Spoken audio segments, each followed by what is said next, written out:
Hey everyone, Tom here, and this is a beta unit of the BQ Hephestos 2. It's still very beta-ish, so I'm going to stick to an unboxing and build time-lapse for today with a review coming out when I've got a 100% retail unit here. Kinda like the same thing I did with the printable plate. But first, let me get something out of the way. I got hired by BQ.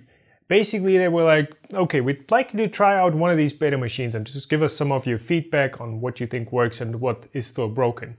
2 emails later, and we're, hey, would you like to work for us? And I was like, well, let me think about that. Yes, definitely yes. So, starting December this year, which is 2015, I'll be working for BQ as an educational project specialist. Notice how that doesn't include 3D printing? Well, the thing is, I'm not going to be responsible for anything that is specifically 3D printing related. My job, together with Niels Hitze, is going to be creating educational content and managing BQ's efforts in that area in Germany. So what is that going to mean for this channel? Good question, but not much actually. Well, since I'll have access to the entire lineup of BQ's 3D printing offerings, you're probably going to see a few more reviews of those here. But it does not mean that I'll be favoring BQ stuff over what other manufacturers offer.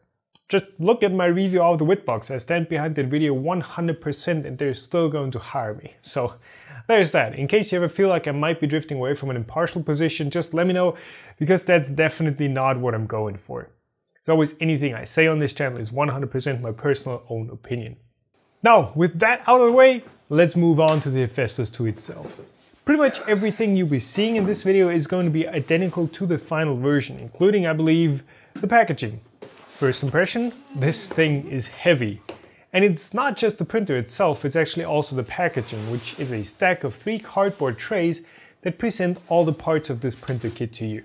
Up first is the printer's main frame, powder-coated aluminum as usual, as well as some of the X, Y, and Z motor mounts, which are powder-coated steel. Fun fact, there is only a single 3D printed part in the entire printer assembly. Everything that's structurally important is machined or folded metal, including the Z motor couplers, as well as the idlers with the X and Y belts.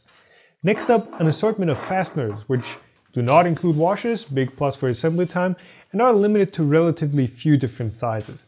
This box also includes a pair of rubber gloves as well as some scaringly long acupuncture needles. They do seem out of place, but the gloves are actually intended to keep your fingers grease-free during the assembly, while the needles presumably are for poking around in your hot end if it ever gets jammed. Also included in this tray is the pre-assembled extruder and hot end package, including a spring-loaded Bondtech-ish extruder and a pair of cooling fans, one for the extruder and one for cooling the print. Then there's 4 one-tie stepper motors, as well as, look at this, high-wind linear rails. These get bolted onto the main and the X subframe and provide the linear guidance for the X and Z axes. It's nice to see them as they are a decent upgrade from the typical LM8UU bearings. And that's it for this tray. In the next one, there's the spindles for the Z axis, and for the Y axis we're back to LM8UU, or in this case the enclosed type SC8UU, which is the same bearing but embedded in an aluminum mounting block. And at this point, I kind of didn't feel like unpacking this tray any further, as having its contents spread out all over the entire table wouldn't be any better than having them neatly sorted in these trays. Still, here's a look at what else you'll find in this one. Starting from the top, there's 4 structural struts and rails for the Y-axis, the tensioners for the X and Y belts, and the X subframe, which is actually built very similarly to what's used in the printable plate. Further down are the front and rear portions of the printer frame, again aluminum with a dark gray powder coating. To the right we have the Z-nuts, which seem to be made from Egus bearing plastic, as well as 2 more structural components of the frame which double up as an electronics compartment. And the 2 belts for X and Y. In the lower left corner we've got these 2 massive machined aluminum Z-nut mounts, which connect the plastic nuts to the linear carriages, and the same type of bearing mount for the X-axis. Now, these 4 8mm rods are actually not used for linear motion. They connect the mid and rear frame together.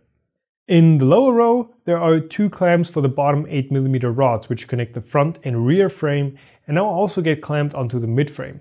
Also 2 idlers, which actually come with a proper belt profile. That's a first. Also the Y belt mount as a folded steel part. So in the next tray you'll find the following parts: an aluminum knob for the LCD controller panel, a bunch of acrylic panels that will serve as covers and as a bearing surface for the filament spool. Also the print bed, a somewhat unique construction of bonded aluminum and glass. It's not a heated bed though. Furthermore, an aluminum heatsink or heat spreader for the electronics, the spool mount, the bed carriage, and, just hold your breath for a second there, pre-wired drag chains. This is literally heaven for me. You may know that I like seeing drag chains on a printer. It's just a very proper way of handling moving wiring. On the other hand, there's not much that I despise more than having to wire up a machine wire by wire. It just feels like you're spending way too much time on way too little progress. So having this pre-wired did make the assembly a lot faster and a lot less painful for me. So going with that theme, next up are the electronics, starting with the X and Y end stops and a custom-made sensor for that automatic bed compensation, as well as a few short wires for the things that aren't routed through the drag chains. The electronics set is a custom Arduino, or BQ's flavor of it, Zoom-based platform consisting of the Zoom Mega 3D, a Rambo-like all-in-one control board, plus a large LCD panel with an SD reader. Also in here is a pre-cut sheet of adhesive rubber film thing, used as a soft dampener anywhere two hard surfaces are joined. Also two thermal pads which connect the control board to that heatsink or heat spreader and in turn to the aluminum frame assembly. That much cooling is also a first. So what else is in here? Well, two clamps for the bed's quick release system, a few cable clips, as well as a pretty hefty power brick. Now of course, the build. And for being a more than full-size printer, I was actually pretty surprised by how quickly this went together.